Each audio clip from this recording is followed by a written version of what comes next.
Hello everyone, कल की video में हम 10 तक के क्वेश्चंस कर चुके थे। आज की इस वीडियो में हम लोग 11 नंबर क्वेश्चन से क्वेश्चंस करेंगे, जिसमें मैं प्रीपेड समझा चुकी हूँ।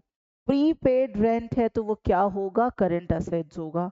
क्यों? क्योंकि पहले से पे है तो वो हमारी क्या है? करंट असेट्स है। अकाउंट कौन सा मैं आपको बता चुकी हूँ, and everything I told you in the last video.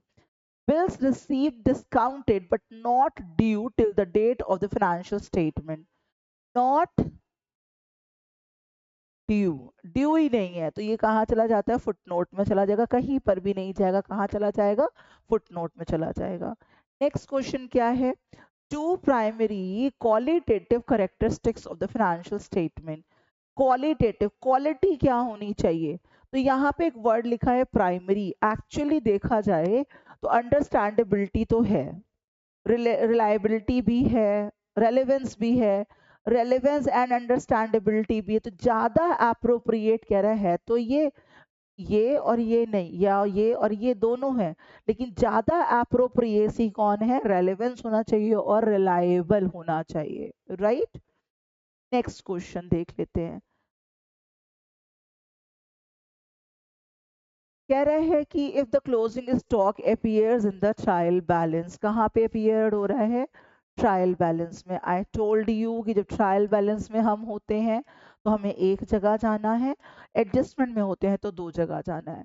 अब हम कहाँ बैठे हैं? ट्रायल बैलेंस में। बोले कहाँ पे जाएंगे? तो बोले बैलेंस शीट में।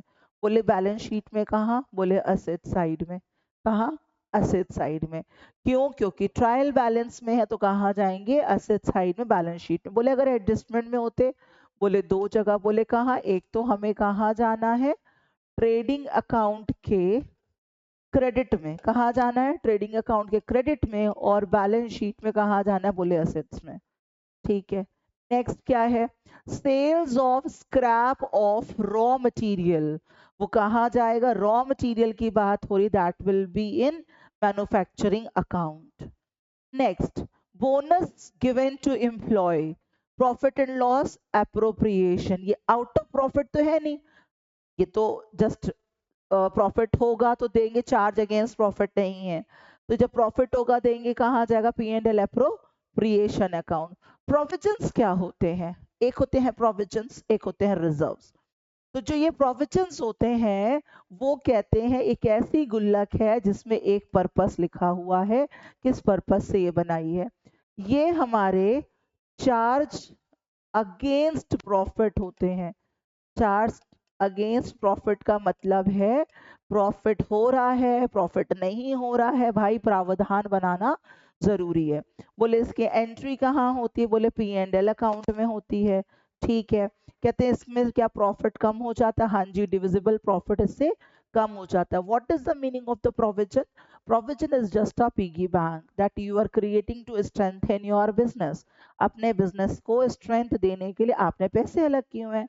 बट ये नॉन लाइबिलिटी के लिए बनता है। किसके लिए बनता है? नॉन लाइबिलिटी के लिए। आपको पता है आप किस चीज के लिए कर रहे हो। मैं यहाँ पे पैसे इकट्ठे कर रही हूँ करण के बर्थडे के लिए, तो करण के बर्थडे के लिए पैसे इकट्ठे, there is a purpose that मैं क्रिएट कर रही हूँ ये पिगी बैंक करण के बर्थडे के लिए, तो ये नॉन लाइबिलिटी है। लेकिन कितने का गिफ्ट आएगा ये मुझे नहीं पता। यहाँ पे जो एक्सटेंट ऑफ अमाउंट है वो पता नहीं होता है। ये चार्ज अगेंस्ट प्रॉफिट होता है, इसीलिए इसकी वजह से जो डिविजिबल प्रॉफिट है कम हो जाएगा। हम लोग पैसे बांटने चल रहे थे 60,000 रुपीज। ठीक है, पता चला भाई 5,000 रुपये तो अलग करना है एज अ प्रोविजन, तो कितने बांटेंगे? 55,000। तो बोले डिविजिबल प्रॉफिट क्या हो गया? कम हो गया। ऑल राइट, ये चार्ज ऑफ प्रॉफिट होता है। ठीक है। नेक्स्ट, इन मैन्युफैक्चरिंग कंसर्न, जो मैन्युफैक्चरिंग यूनिट्स होती हैं उसमें ओपनिंग स्टॉक रॉ मटेरियल की भी हो सकती हैं, वर्क इन प्रोग्रेस की भी हो सकती हैं, और फिनिश गुड्स की भी हो सकती हैं, सभी की हो सकती हैं, राइट। नेक्स्ट क्वेश्चन क्या है? ट्रेडिंग अकाउंट कौन सा अकाउंट है? तो बोलते हैं ट्रेडिंग अकाउंट एक नॉमिनल अकाउंट है। प्रॉफिट एंड लॉस अकाउंट कौन सा अकाउंट है? तो बोले ये भी क्या है? नॉमिनल अकाउंट है। प्रॉफिट एंड लॉस कौन सा अकाउंट है? नॉमिनल। Trading nominal. बोले ट्रेडिंग अकाउंट से क्या मिलता है? बोलते हैं या तो ग्रॉस प्रॉफिट पता चलता है हमें, क्या पता चलता है? ग्रॉस प्रॉफिट, या फिर बोले ग्रॉस लॉस पता चलता है।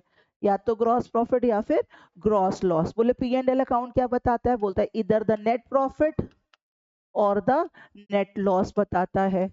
All right. अच्छा, इनकम एंड एक्सपेंडिचर अकाउंट कौन सा होता है, वो भी नॉमिनल अकाउंट होता है। बोले बैलेंस शीट कौन सा अकाउंट होता है, बैलेंस शीट कोई अकाउंट नहीं होता है, दिस इज अ स्टेटमेंट। ठीक है, ये सिर्फ स्टेटमेंट होता है which tells our financial position. तो नॉमिनल अकाउंट कौन है, ट्रेडिंग भी नॉमिनल है, पी एंड एल भी नॉमिनल है, बैलेंस शीट नॉमिनल नहीं है, न रियल है न पर्सनल है, ये एक स्टेटमेंट है। इनकम एंड एक्सपेंडिचर अकाउंट जो नॉन प्रॉफिट ऑर्गेनाइजेशंस बनाते हैं वो भी क्या है, nominal. Receipts and payment account that is real. All right, next question, only personal and real account are shown in balance sheet. Balance sheet में कौन सा अकाउंट शो किया जाता है, personal and real. P and L कौन सा करता है, बोले नॉमिनल। ऑल राइट, कोई प्रॉब्लम। तो अब यहाँ पे 11 से लेकर 20 तक में 10 में से कितने मार्क्स लेकर आए हो, I need to know in my comment box. All right, bye bye, मिलते हैं नेक्स्ट लेक्चर में, बाय।